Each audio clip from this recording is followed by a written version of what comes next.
Hello bachcho, let's discuss this question. Dash are important decomposers that cause the decay and decomposition of dead bodies of plants and animals. A. Saprophytic bacteria, B. Saprophytic fungi, C. Plants like Sarracenia या D both A and B. इस question को solve करने का जो की concept है वो है आपकी डिकम्पोजर्स आपकी जो सैप्रोफाइटिक मेथड ऑफ न्यूट्रिशन है उसको समझना।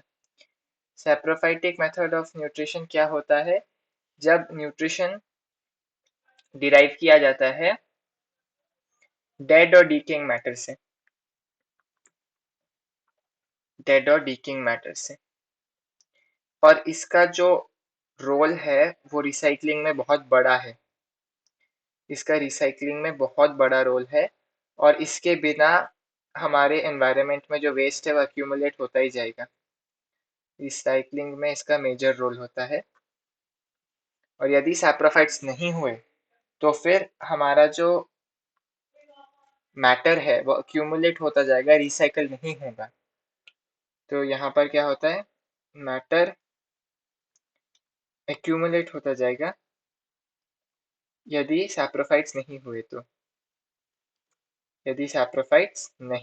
तो और ये सैप्रोफाइटिक ऑर्गेनिजम्स की जो एग्जांपल्स है वो मेनली बस दो क्लास में आती है।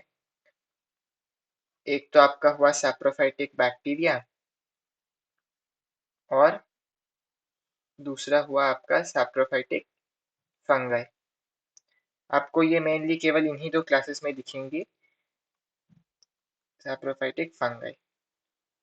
तो हमने क्या देखा, सैप्रोफाइटिक मोड ऑफ न्यूट्रिशन क्या है, या सैप्रोफाइट्स वो ऑर्गेनिज्म होते हैं जिनकी जो न्यूट्रिशन है वो डिराइव की जाती है डेड और डीकेइंग मैटर से। सैप्रोफाइट्स का बहुत बड़ा रोल होता है रिसाइकलिंग जैसे प्रोसेस में, और यदि सैप्रोफाइट्स नहीं हुए तो फिर मैटर एक्यूमुलेट करने लगेगा और इससे हमारी जो इकोलॉजिकल एक बैलेंस होती है वो खो जाएगी। सैप्रोफाइट्स के एग्जांपल्स होते हैं कुछ सैप्रोफाइटिक बैक्टीरिया और सैप्रोफाइटिक फंगाई। इन दो मेजर ग्रुप्स में आपको सैप्रोफाइटिक मोड ऑफ न्यूट्रिशन दिखती है। तो चलिए ऑप्शंस देखते हैं। हमें क्वेश्चन पूछा गया है कि dash are important decomposers that cause decay and decomposition of dead bodies of plants and animals. तो हमें सैप्रोफाइटिक मोड ऑफ न्यूट्रिशन का एक डेफिनेशन दिया गया है और हमें सैप्रोफाइटिक ऑर्गेनिजम्स को चुनना है। ए सैप्रोफाइटिक बैक्टीरिया, ये ठीक है। बी सैप्रोफाइटिक फंगाई, भी ठीक है।